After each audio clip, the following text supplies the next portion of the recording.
Good morning, everyone, and welcome to the 28th Annual Spring Planning and Zoning Conference. My name is Steve Buckley. I am Legal Services Counsel for the New Hampshire Municipal Association. Welcome to the Zoning Board track. So, I am making this presentation to you in a recorded fashion because unfortunately I was unable to be present for the conference this coming Saturday, the 7th. So I'm recording this for you on the 4th, Wednesday the 4th. And so I'm presenting this in lieu of live presentation. And unfortunately, that means I won't be able to answer questions throughout the presentation, but I will provide you a slide as we later go through these slides that will allow you to have contact information for me where you can send follow-up emails or call me with follow-up questions. So as indicated, this session is being recorded and you are seeing the recorded session, so it's on Memorex, not live. And today's agenda, the two-part agenda that I assume all of those who are attending this zoning board track, I have put together two separate presentations.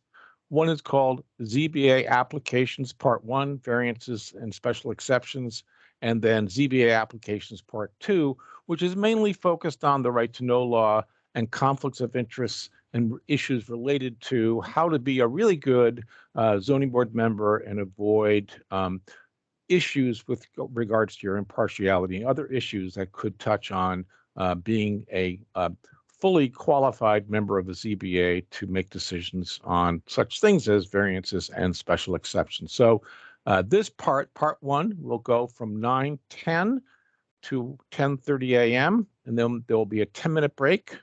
And then I'll pick up and do the second part of the presentation from 10:40 to 12 noon, which will be called ZBA Applications Part 2.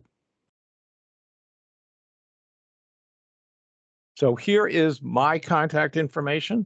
Again, I'm New Hampshire Municipal Association's Legal Services Counsel. And because you can't ask me questions right now or during this presentation, you will be able to send me follow-up inquiries to legal inquiries at nhmunicipal.org, or you can call and you might get right through to me, or you might just get a voicemail and I'll call you back, 603-224-7447. And one thing I would say, occasionally people will ask me, this is a quick question, can you just leave the answer on my voicemail? And here's the thing, lawyers are not allowed to leave legal answers, confidential communications on voicemail or your answering machine. So no, I can't leave you an answer by answering it on your voicemail. But call me, I'll try to call you back, or you might get directly through to me. So this is part 1, ZBA Applications, the Spring 2020 Planning and Zoning Conference, put on for the last 28 years by the Office of Planning and Development. So the first part of what I always feel is very important to go over for a zoning board of adjustment presentation is the role of the ZBA.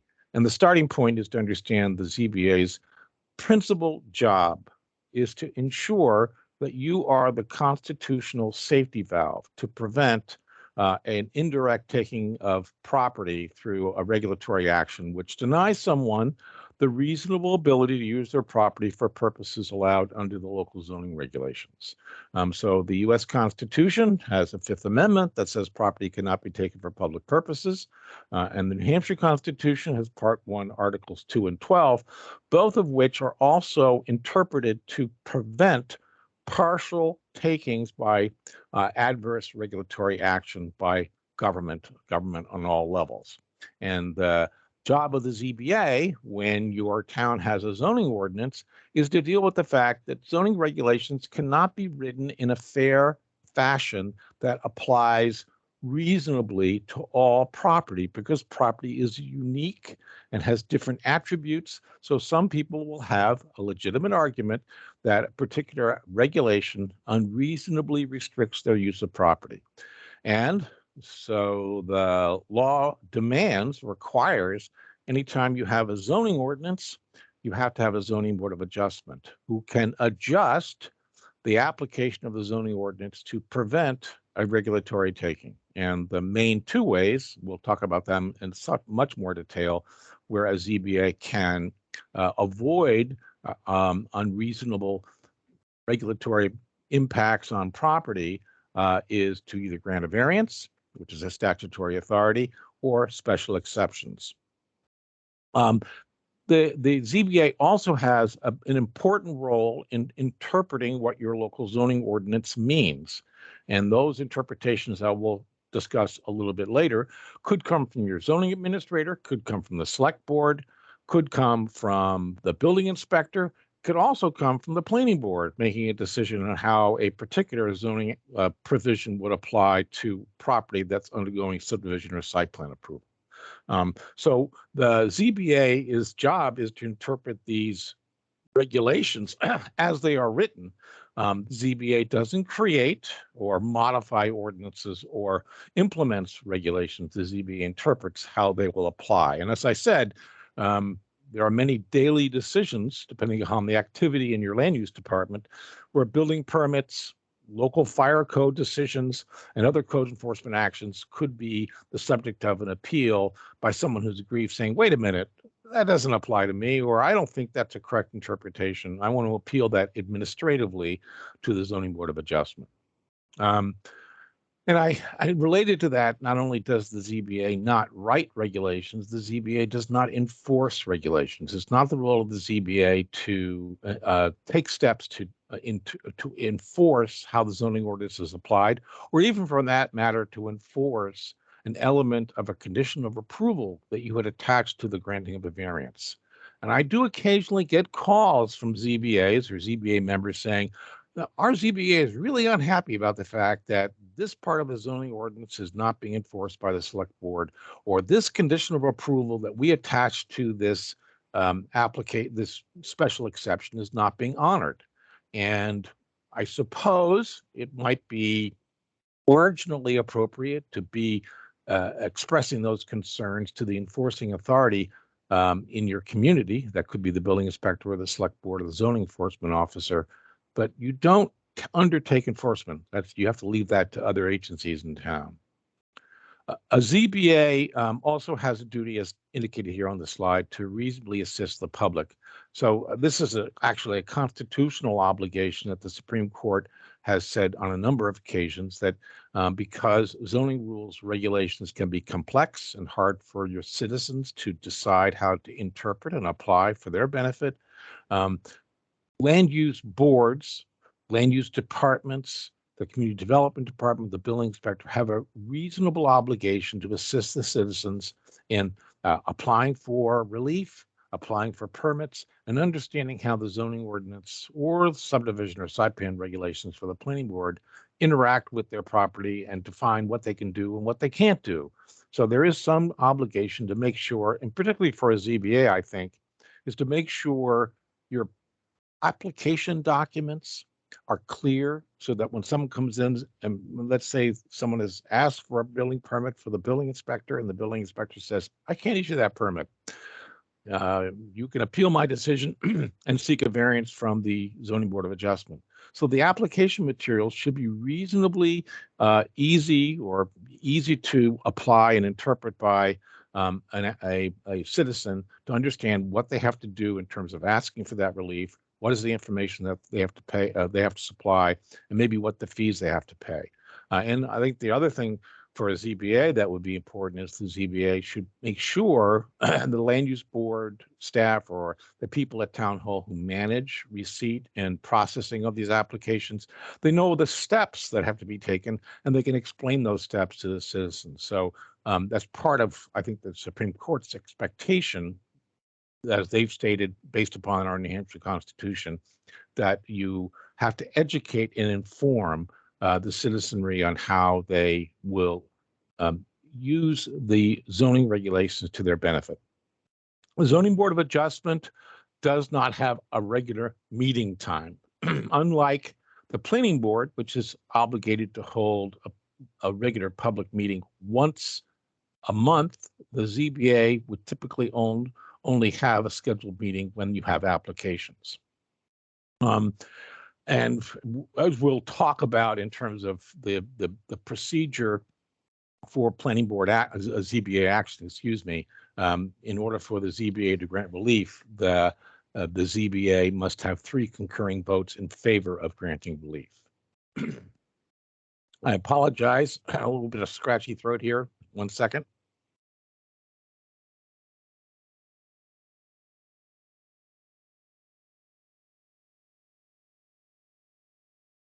The principal jurisdiction of the ZBA, what's that? Well, number 1, you'll find in RSA 674-33 3 statutory forms of authority for the ZBA to deal with issues arising under the zoning ordinance. Relief sought under the zoning ordinance.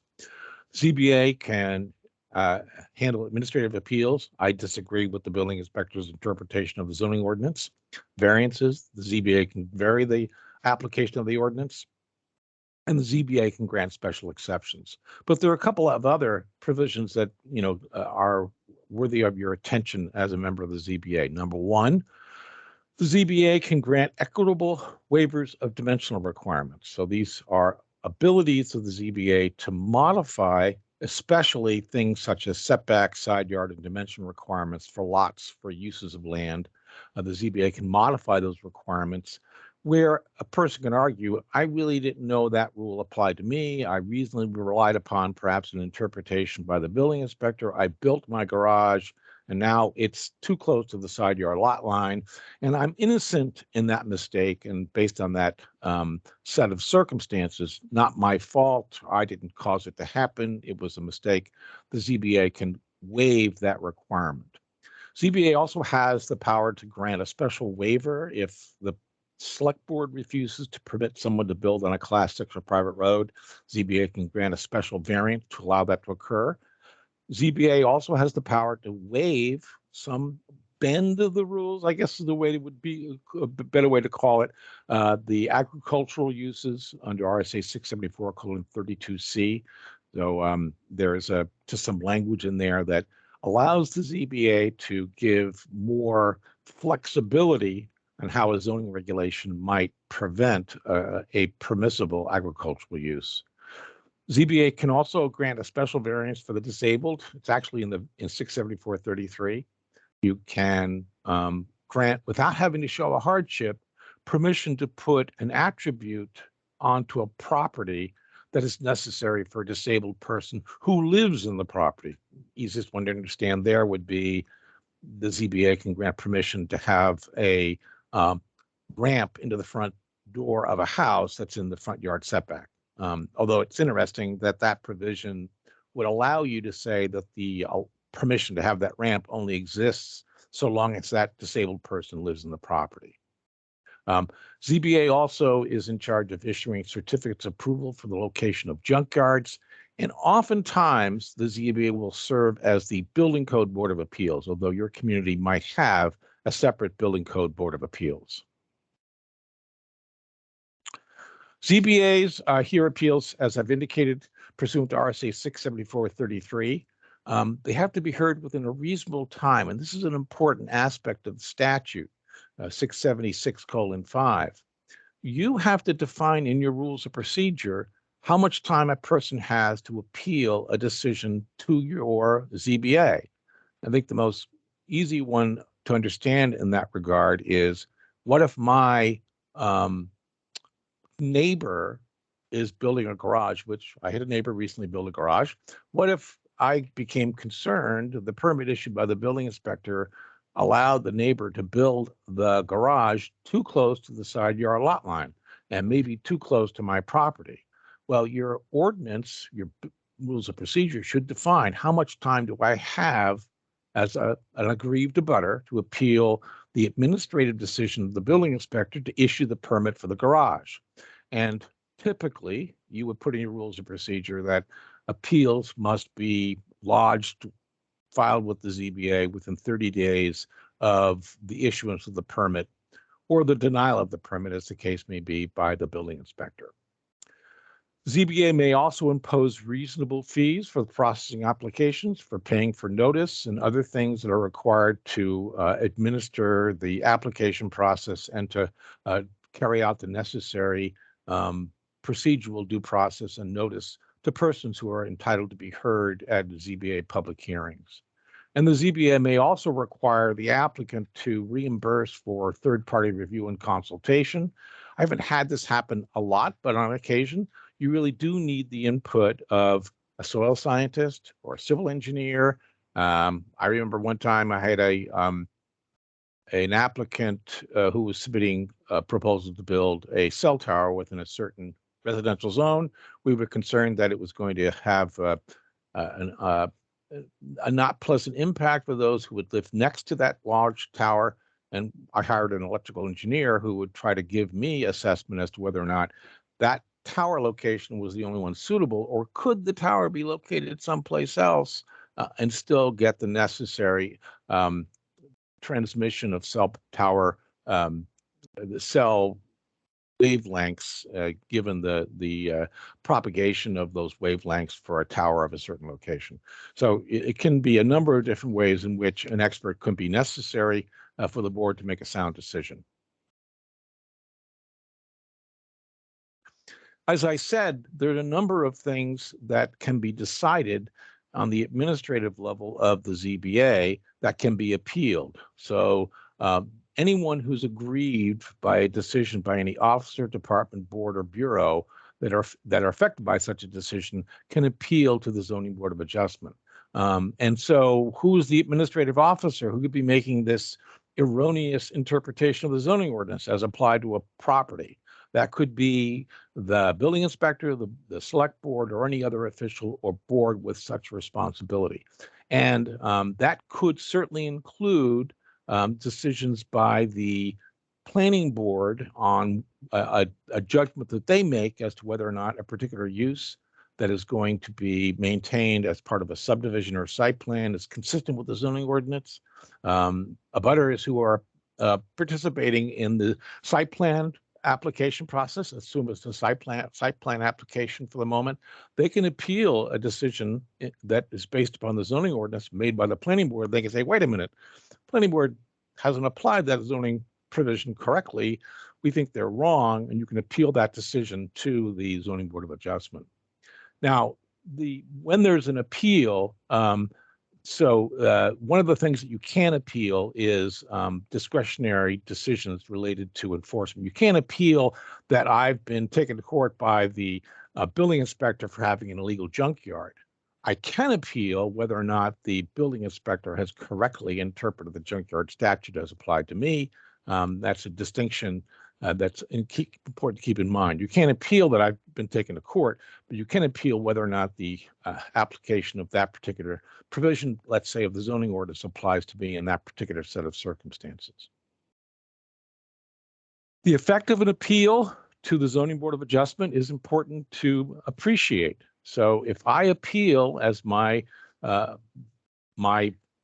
neighbor is putting up his garage and I appeal within 30 days and I think the garage is too close to the side yard lot line, that has the effect of suspending the permit that was issued by the building inspector. And it's supposed to create a situation where you stand still with what was allowed by the building inspector that I think was incorrect until the matter is heard by the Zoning Board of Adjustment. And likewise, an appeal of any order or enforcement action stays any proceedings. If I disagree about the building inspector's interpretation of the junkyard statute or local junkyard regulations under the zoning ordinance as applied to me, that would ordinarily suspend those enforcement proceedings for a period of time, unless, as stated here, that officer who is prosecuting the case believes that not going forward with the enforcement would be causing imminent peril to life, health, safety, and property of the environment. There is a limitation on the power of the ZBA to take action under the zoning ordinance, especially with regards to granting variances. And that limitation is sometimes known as the one-bite rule, which was imposed by the New Hampshire Supreme Court in the Fisher versus Dover case back in 1980. And the basic outlines of that limitation is that a subsequent application by an unsuccessful petitioner are limited. And I will just rephrase that as follows. If you have granted, if your zoning board of adjustment denied a variance for a person 2 years ago, they can't come back to your ZBA to ask for the same variance, hoping they might get a different board to consider the case, unless there's been a materially different nature of the application. It's a different application, it's materially different, or it's different in terms of the regulations or even the neighborhood that has changed when the original variance was denied. And interesting, the court made clear recently, in 2011, more recent than 1980, that a change in the zoning standards, which many of you who are familiar with zoning law would know that there was a significant change to the standards for granting variances in 2009, a statutory change. And this was a situation where a variance was denied under the old standards, but then the legislature implemented new standards. And since the applicable legal standards had changed, the applicant could come back with pretty much the same variance, but seek to get relief under the new standards. The other thing that's always important to keep in mind, if the applicant has addressed or undertaken changed things that were expressed by the ZBA as to why the first variance was denied, and those changes were material, that would be another reason why there was a material change in circumstances that would allow the ZBA to reach the merits of the case. I would just say, just quickly, in terms of how you would process an issue of this type, if you are at a point where you're trying to judge the merits of something that perhaps falls under the Fisher versus Dover rule and you can't reach the merits, I think the way you would address the issue is to schedule the second variance application for a public hearing. But before you open the public hearing, a member of the board, preferably the chair, would say, Mr. Applicant, we see that you got denied the exact same variance for what you're proposing tonight 2 years ago. It's the same property. We don't see any material differences. So before we open the public hearing, you're going to have to make a presentation to us to convince the board that this is a materially different application or some other aspect of the application has changed, such as the regulations have changed, or maybe the standards for granting a variance have changed, or you've made significant changes to the application, or the neighborhood has changed. And then you would allow the applicant to make that presentation. You might actually hear from those who have information on that issue. And then the board would have to make a deliberate decision. Is it a materially different application? And then a board member could make a motion to say, Madam Chair, I move that we find that this is a materially different application and move forward to the public hearing. Or, Madam Chair, I think this is not a materially different application and deny that this matter could go forward to a public hearing. And if that's your decision, it's not materially different and doesn't meet the Fisher versus Dover rule, then you would not hold a public hearing and dismiss the application. The step-by-step process that really is designed to ensure due process to all concerned with regards to ZBA applications, I've put together here in this one slide. So as I said, step number one, in terms of ensuring due process to all the parties concerned, this is both the applicant and abutters and members of the public. The appeal to the board must be within a reasonable time, and this has to be in your rules. A hearing on an application for relief under the zoning ordinance must be heard within 45 days from the date of the application. That is required. When you take up an application that is submitted to the Zoning Board of Adjustment, Administrative Appeal, Variance, Special Exception, notice has to be given to affected parties, those who are abutters and those who have certain interests in the property through easements or otherwise, 5 business days before the date of the application, before the application date, and the information has to be sent by verified mail. Then at the public hearing, by statute, the ZBA is obligated to hear certain individuals. That would be the applicant, abutters, and those which would show that they have an interest in the outcome, that they are affected by the application. Your decision under the statute and RSA 91-A must be based on the facts and the evidence you receive in the hearing room, or perhaps in a site visit the board conducted. RSA 673.14, which we'll really discuss in more detail in part 2 of the presentation, requires that you be impartial and not have prejudged and not have some personal or pecuniary interests, which would infect your ability to be a fair decider as a member of the Zoning Board of Adjustment. That would impair your ability to be impartial. And so we put that into the set of requirements to ensure that due process in the handling of an application is provided to those who are both applicants and abutters. And finally, again, as a matter of due process to those who succeed in receiving relief from the ZBA and those who are aggrieved, you have to have a written decision. And that written decision has to say that relief is granted and why, or if the relief is denied, you must also explain why the relief has been denied.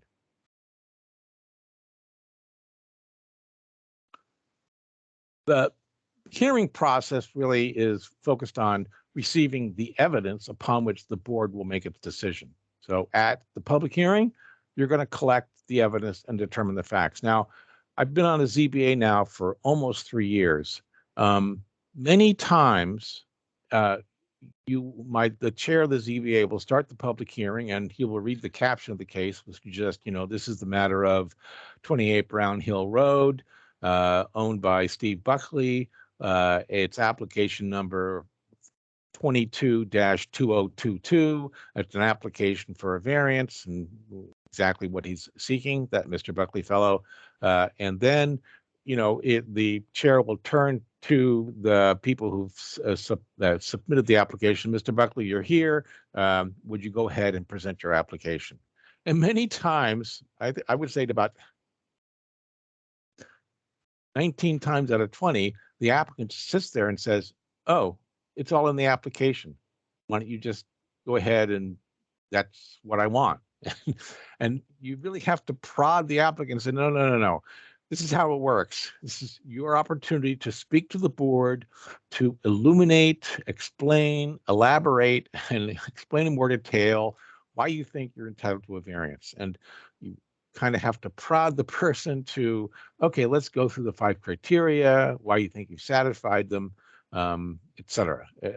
And most of these applications, depending on your community, it's just individuals. They don't have a lawyer, they don't have a surveyor. Sometimes they have a real estate agent. It really depends. But your job is, perhaps, especially with a skilled chair, is to, prod the applicant to go ahead and explain what they need the variance for, why they think they're entitled, or the special exception, or why they think the building inspector made a mistake. And this is really designed to allow the board to better understand beyond just the application documents what this is all about. So this is the evidence collecting time.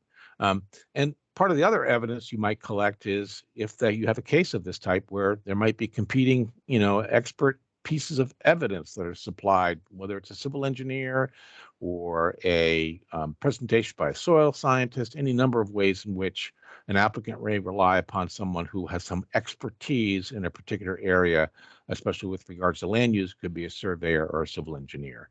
And the board can certainly take into account things that you might have submitted to you by abutters. There's been cases where an abutter would say, you can't grant this permission that's going to put a road, if that's what they're looking for, permission to build a road in or near a wetland. It's going to destroy a valuable vernal pool, which is, a springtime place where all of the critters are being born and proliferate in our neighborhood. There will be occasions where you get that kind of evidence, but if the applicant can demonstrate through a direct testimony by an expert, typically, information sheets or things that are printed out by abutters from the internet, that will not carry the day. It's persuasive, but probably not outcome determinative. The board can certainly question if someone is an expert testifying to you, what was that person's qualifications and methodology. The board can certainly rely on his personal knowledge of the area. I know, the area of land that Mr. Buckley lives on, and this is the reason why we shouldn't grant that variance. But generally speaking, uncontradicted expert testimony overcomes general member knowledge. Already said the ZBA can hire consultants, And certainly the ZBA can, if necessary, ask an applicant to pay for special investigative studies that are deemed necessary for particular applications. Again, my experience has been on the ZBA now for 3 years. 90% of your applications are not going to have experts. It's just going to be the individual. And I would say half or more of the applications, there's just nobody here at the public hearing. It's just the applicant seeking relief. As I said, the decision of the Zoning Board of Adjustment requires that there be at least 3 members in favor. They must concur to grant that relief. That is a necessary prelude to getting relief under the Zoning Board of Adjustment. So certainly all zoning boards of adjustment are made up of 5 members. So ZBA is always 5 people. And so 3 members is always a majority, and they all must concur to grant relief. The board must also use one consistent voting method. So let me just tell you how we do it on our board, which at first I thought was a little unusual, but I came to really appreciate. It's an effective way to get us to understand that in the evidence we have before us, the applicant has satisfied the requirements. So as we'll talk about, there are 5 requirements for granting a variance. I don't know them off the top of my head, but you need to demonstrate, it's not contrary to the public interest. It's not going to cause a diminution of value of surrounding properties. There's hardship, et cetera. So the way our ZBA does it is the chair goes around to each of us and says, Mr. Buckley, how you find is there hardship of this property? And I either say met or not met.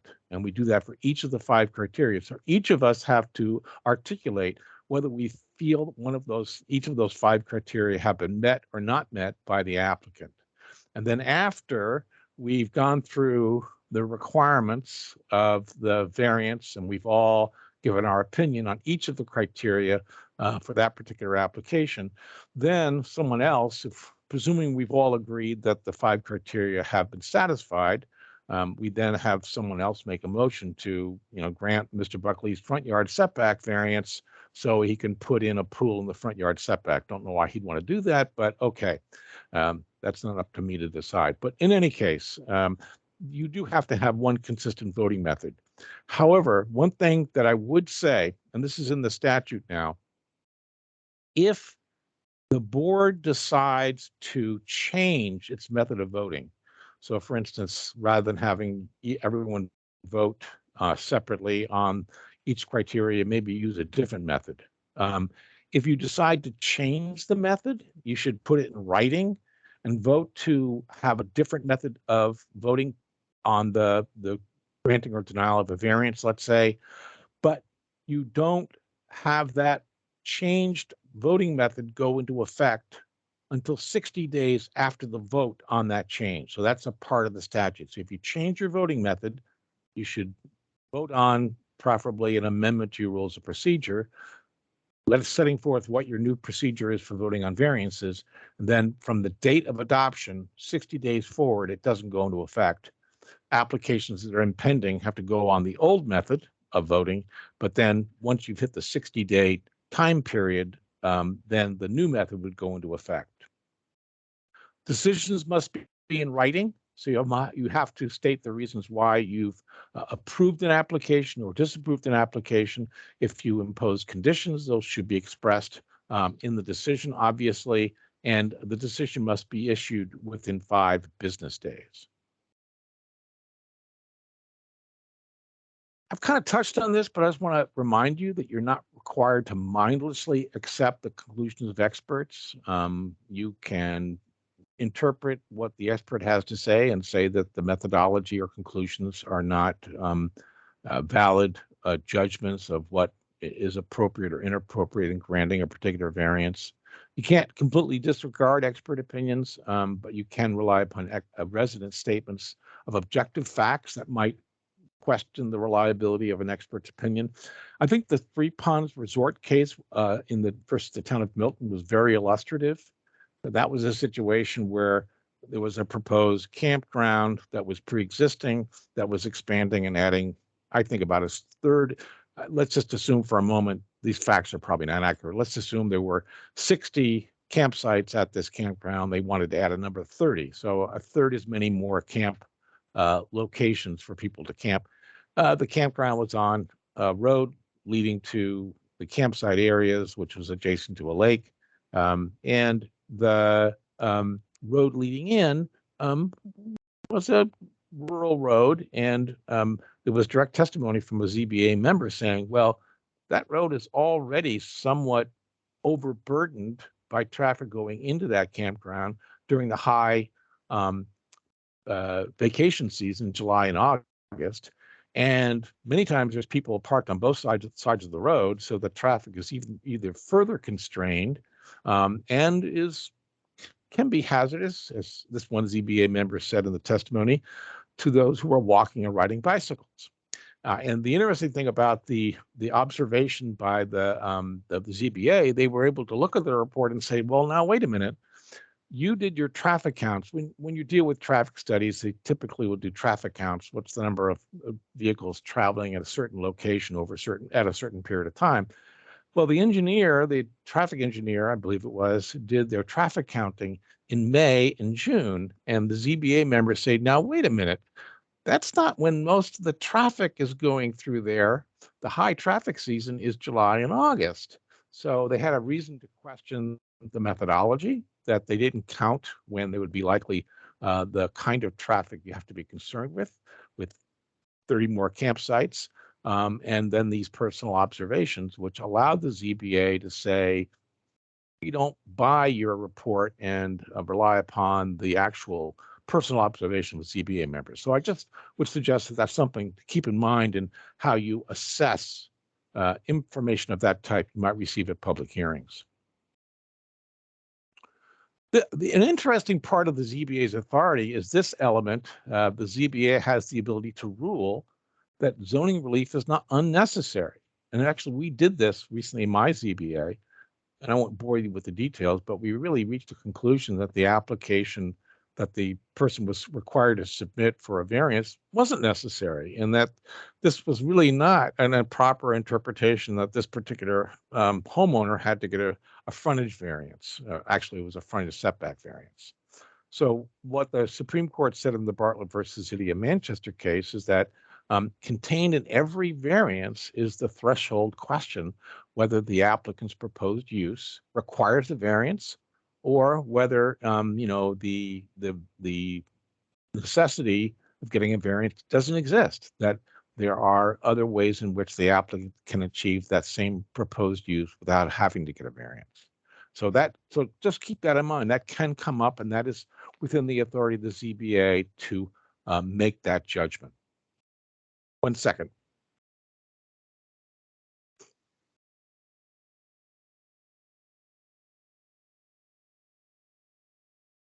So let's turn more to the common subject areas that you would deal with on a daily basis. Most of your applications in front of your zoning board will either be applications for special exceptions or variances. So just to distinguish between the two, special exceptions are permission to do something in the ordinance which is specifically set forth in the ordinance. The ordinance will say you can carry out a home occupation in these residential districts, provided you meet the following criteria, which have to be granted by the ZBA as a special exception. You have to have no off-street parking, no more than 3 employees in the building, no more than a certain number of square feet devoted in the home, the residential structure, for the business use, et cetera. So the permission to carry out an activity which isn't permitted as a permitted use, but is permitted as special exception use, has to be in the ordinance. Whereas, of course, a variance is to do something not permitted in the zoning ordinance at all, and you have to satisfy the five criteria for granting a variance under 674-33.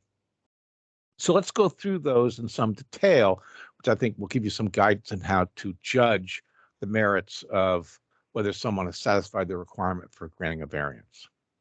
The first two are often seen as complementary of each other. So criteria number 1, the variance will not be contrary to the public interest. Criteria number 2, the spirit of the ordinance is observed. So how do you decide whether the variance will not be contrary to the public interest? So what I think you have to focus on is, would the variance, A, alter the essential character of the locality, or B, threaten public health, safety, or welfare? So just the fact that a proposal for a variance conflicts with the zoning ordinance, is not consistent with it. Obviously, that's why they're asking for the variance. They were told no by the building inspector. That's not enough. You really have to dig into, well, what they're trying to do. Is that really going to really cause a change in how that part of the community is operating in terms of uses or operation of land uses, or would it truly threaten the public health, safety, and welfare? So that's what you would take into account in judging that criteria. Criteria number 2, the spirit of the ordinance observed. You really, again, are looking at the objectives of the zoning ordinance, and how do those objectives give you guidance that, whether the variance, in light of the goals of the zoning ordinance, would in somehow be altered or caused to be ignored or seriously undermined. And I've given this example before, that gives you perhaps an insight on how to address the spirit of the ordinance observed. So it's assumed for a moment you have a zoning ordinance in your community that requires 100 feet of frontage for residential lots. Now, in part, everyone, I think, generally in the planning community would tell you that frontage is designed to create separation of properties.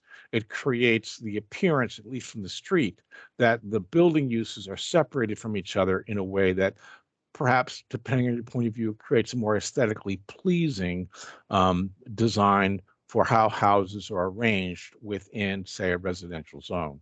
It creates that appearance of more space, and that has, for some, a more appropriate way to manage how you build and maintain dwelling units in a community.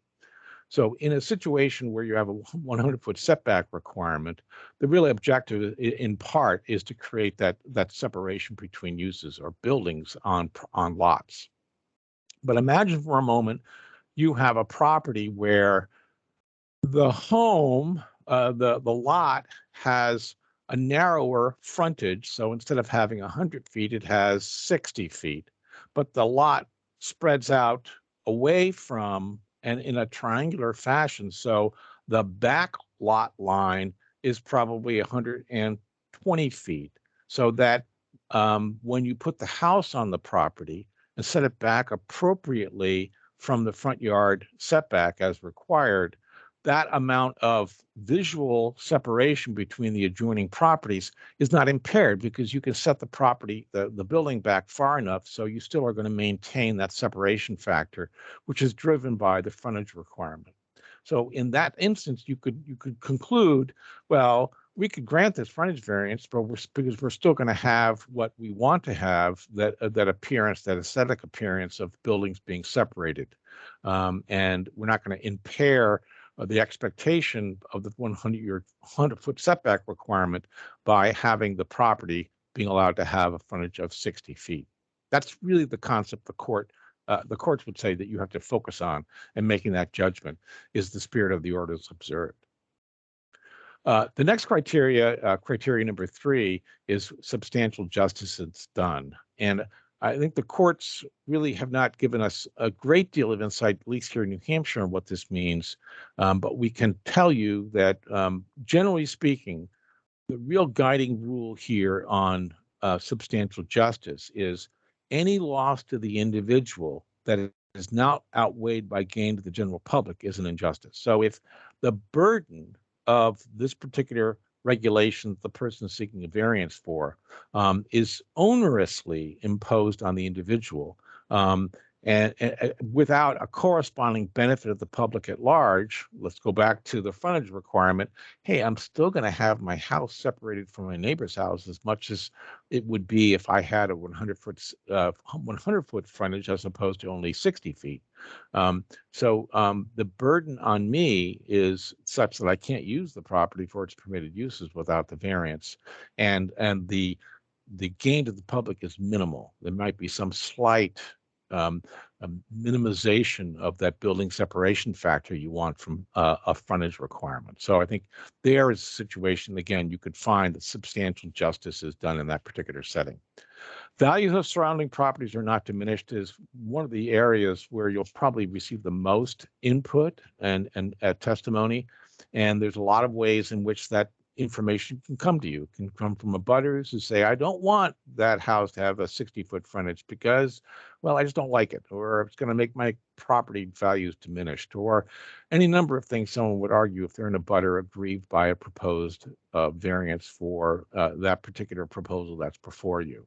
And you could, in those circumstances, where someone is trying to argue there's no diminution or the values of properties will not be diminished, they might rely upon a real estate agent who will give an opinion of value. I've even seen real estate appraisers give an opinion as to whether or not a particular use would have an impact on the value of someone's surrounding properties. I've even seen where, a real estate appraiser will go out and find properties that had uses. Typically, it's where you get a residential abutting a commercial use or similar circumstance, where they try to demonstrate that here was a property that had commercial use that was established next to it, and the value of that property is not diminished compared to properties of similar value, and he can demonstrate that through real estate value information that is available from sales data. And so that would be persuasive evidence that it's not going to have a diminishment of the value of surrounding properties, whatever that proposed use that was going to be seeking the variance in that particular situation. So everything from expert testimony to individuals as a butter saying this is going to impair my property values.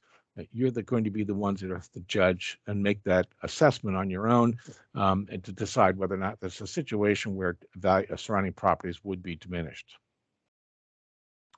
Finally, of course, variance criteria number 5 is literal enforcement of the zoning ordinance would result in unnecessary hardship. And again, this was the thing that I mentioned in Brandt versus Somersworth, where the zoning ordinance was the criteria for granting variance was modified in 2009. And what are you looking at? Unnecessary hardship is special conditions that distinguishes properties from others in the area. There's no fair and substantial relationship between the purpose of the ordinance and the application of it to the property, and the proposed use is a reasonable one. But what are the things you should look at? Well, is the restriction of the property necessary to give full effect for the purpose of the ordinance? Or can relief be granted to this property without frustrating the purpose of the ordinance?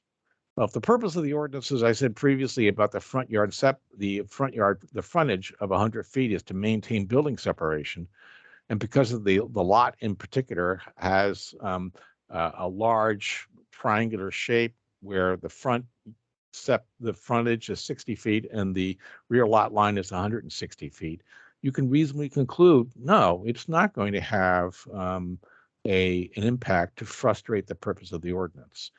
And you would also ask yourself the question, would full application of the ordinance to this particular property promote a valid public purpose?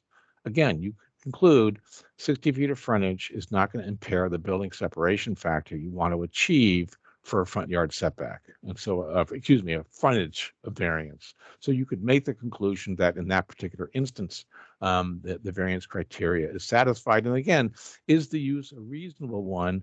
What you're really trying to determine, is it going to fit within the requirements of the ordinance or sufficiently similar to other uses in the area that it would not impair or affect those uses as the ordinance has defined the uses are supposed to be in that particular area of the area of the community.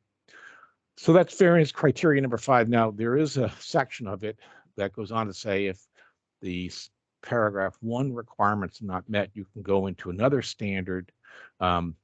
If you can't establish subparagraph A, which is referred to in the statute, you have to have an unnecessary hardship.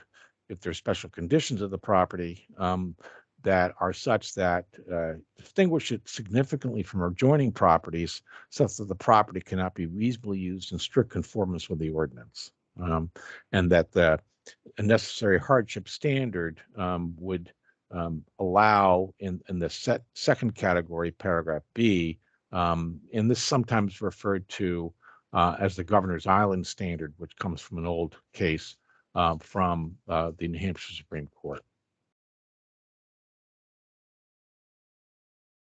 I always feel it's important just to remind ourselves that what is the status of a variance once it's granted. A variance, once approved, runs with the land, and it passes with the land to subsequent purchaser. It becomes a fancy legal term, a chosen action. That is, it's a right which attaches to the property. It, as oftentimes the Supreme Court has said, the variance is granted with respect to the piece of property itself. It is not with respect to the personal needs, preferences, and circumstances of the property owner. It's not the property owner's variance. It is attached to the property.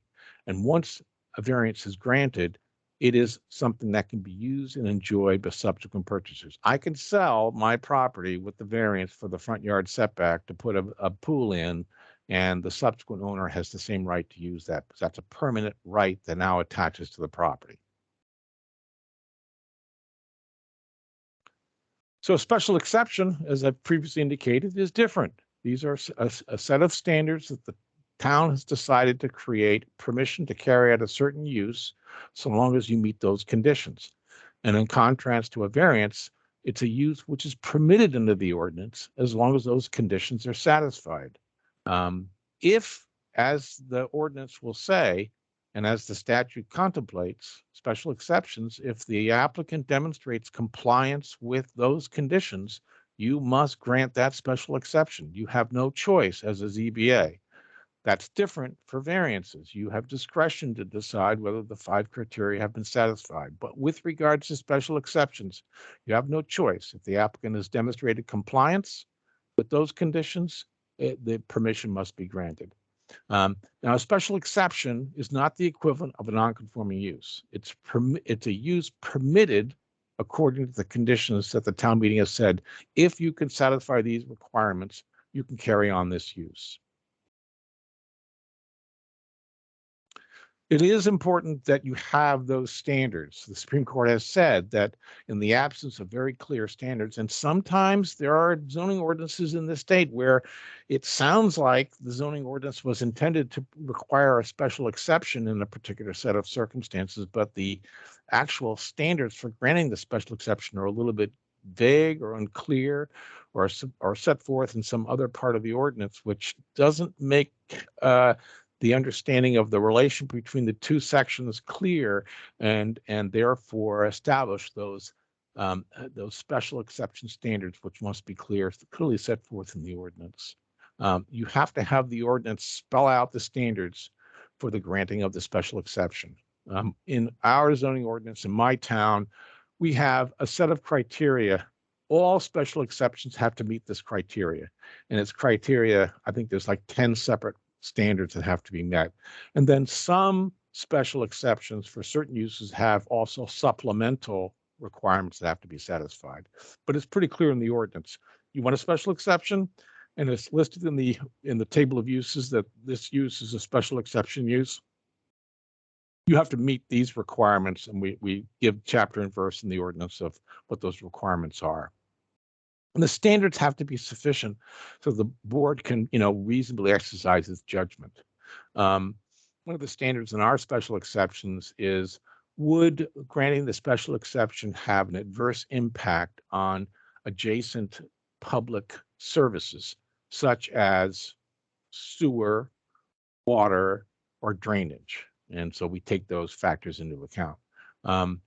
And if you don't have those standards, and it's not clear in your ordinance specifically what are the things that an applicant must demonstrate to get a special exception approved, it might put in jeopardy the authority of the Zoning Board of Adjustment to grant special exceptions. A question that sometimes comes up, which I want to just address here because I think it's an important thing to keep in mind.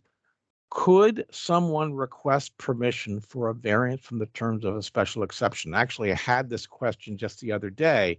There are a number of communities that have adopted regulations under the ADU statute. There's a statute that does set forth a requirement that communities allow accessory dwelling units.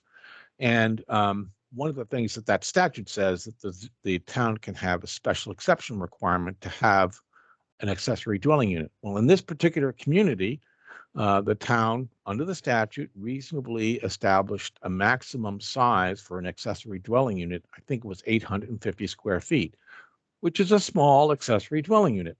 And there were other requirements for granting the special exception. A number of occasions have come up where apparently this particular ZBA was agreeing to waive the maximum size of the accessory dwelling unit and say, well, yeah, the applicant would come in and say, I can meet all these criteria to get the permission to build the accessory dwelling unit, but I just want to instead of having an 850 square foot ADU, I want to have a 1,200 square foot ADU. The ZBA cannot modify the requirements of the special exception. You can't waive those requirements that are set forth in the zoning ordinance. The ZBA can grant the special exception, but you cannot decide that we'll just waive some or all of those requirements or one or two of those requirements. If the applicant cannot meet the conditions required for the granting of a special exception, then their option is not to seek a special exception and ask for a variance, but they can't ask to waive any of the requirements. Those are immutable. They are stuck with meeting those requirements to get the special exception. And if they do, you have to grant it. But if they don't, you have to deny it. And the applicant can seek a variance. Like a variance, a special exception is not personal to the applicant, and it cannot be limited just to the use of the applicant. And a special exception runs with the land, and a condition restricting the use to a particular owner would be inappropriate. So I can get a special exception and then sell the property for the benefit of the subsequent owner.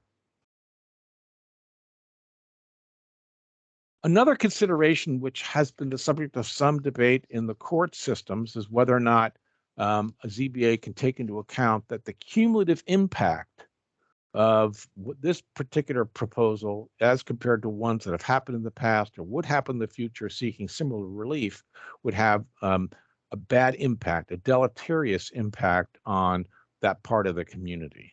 So in Peralt versus the town of New Hampton, there was a request to have a variance to construct a shed within the 20-yard-foot setback, and it was denied by the ZBA. And then the applicant demonstrated on appeal, and I think this was in the Superior Court, that there were 16 other properties all located on the same road that had stored sheds in similar locations. And this, according to the applicant, demonstrated that their proposed shed would not alter the essential character of the neighborhood. But the ZBA said that the denial was based on their conclusion, allowing many sheds to be built in a small lot with the setbacks creates overcrowding and is contrary to the spirit of the ordinance. In that case, the Supreme Court said, without deciding, that cumulative impact was a proper consideration in that particular context. Just because there were 16 other properties, if we're going to allow this property and then perhaps other properties to have those sheds in the setbacks, that was going to create overcrowding, and that would be contrary to the spirit of the ordinance. The other one, which I think is worthy of your attention, is Foley versus Enfield. And this is a similar set of circumstances, although it was not an opinion issued by the court. It was a final order where someone was seeking permission to build a two-story house and attached garage within the 30-foot setback. And it was also in a somewhat insensitive environmental area in a peninsula jutting out into a lake. And the ZBA noted that their proposal for their larger house that they wanted to build may not individually have a big effect on Rollins Point, the subject area in question. But the cumulative effect of that plus others seeking the same relief could be large and irreversible, an impact on this adjacent water body. And the board and the ZBA said to itself that the proposed construction would crowd the land and would likely encourage future or further crowding of the same type. And the court said in that case that it was, in evaluating the variance, the ZBA acted properly in considering the cumulative impact of similar variances that could be granted similar to what was being requested by the applicant. So I would just point out that is not in those proper circumstances, I think cumulative impact would be reasonably to be considered by the Zoning Board of Adjustment in deciding whether to grant or deny relief. You may know, but I would just repeat here that the statute on the time period for exercising variances, what I mean by when I get relief from the Zoning Board of Adjustment, whether it's a variance or special exception, I have 2 years from the date of final approval to implement that use. That is, get a building permit and build the pool in the front yard setback. So you have 2 years from the date of final approval. There was an amendment to this particular statute that allows, and by the way, just for the purpose of completeness, this requirement that variances would expire within 2 years unless they've been exercised within 2 years from the date of approval or special exceptions, this statute became effective on August 19, 2013. It did not affect variances and special exceptions that were approved prior to August 19, 2013. It only operated prospectively. However, there was an amendment to the statute in 2018 that allows the town to adopt a zoning ordinance that terminates variances and special exceptions that have never been exercised that were in existence prior to August 19, 2013. If you are aggrieved by the Zoning Board of Adjustment decision, what do you have to do? Well, the first thing you've got to do is make known to the ZBA why you think their decision was illegal or unreasonable, why they've made some error based upon the facts or the technical basis for granting or denying variances or special exceptions. And that motion must be filed within 30 days. Can't appeal from that point forward until you make that motion for rehearing. The ZBA can on its own decide they want to reconsider a case or rehear a case. Once you have received a motion for rehearing, the board will hold a meeting, not a public hearing, to decide whether to grant or deny the rehearing request. Granting the rehearing when the board committed a technical error or there's no new evidence was not available at the time of the first hearing. And we'll talk about that in the next slide. If the rehearing is granted, you may consider certain issues or rehear the entire case.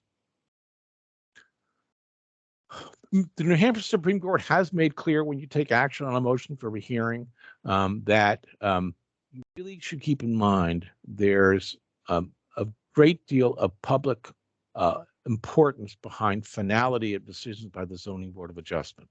So rehearing should not be lightly granted. As a general rule, a rehearing should only be granted if the petitioner can demonstrate the board committed a technical error or there is new evidence that was not available at the time of the first hearing.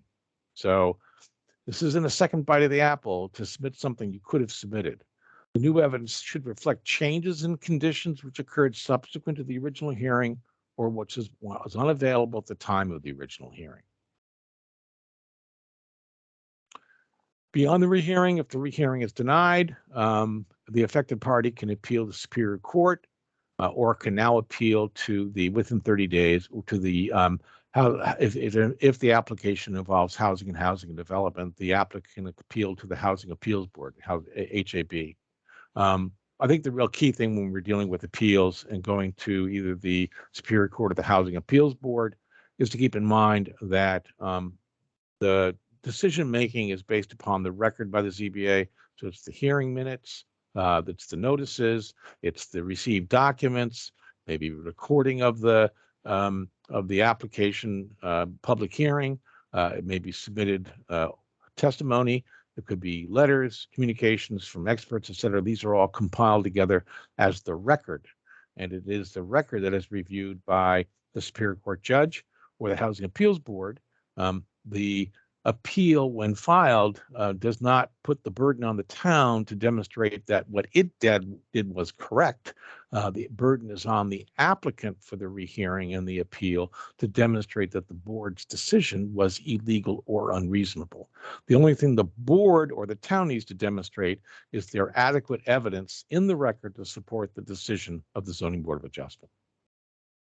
So with that, I would end this part one by saying that I would encourage everyone who is attending this program today to obtain a copy of the Zoning Board of Adjustment in New Hampshire, which is available from the Office of the Planning and Development. I give you the link here.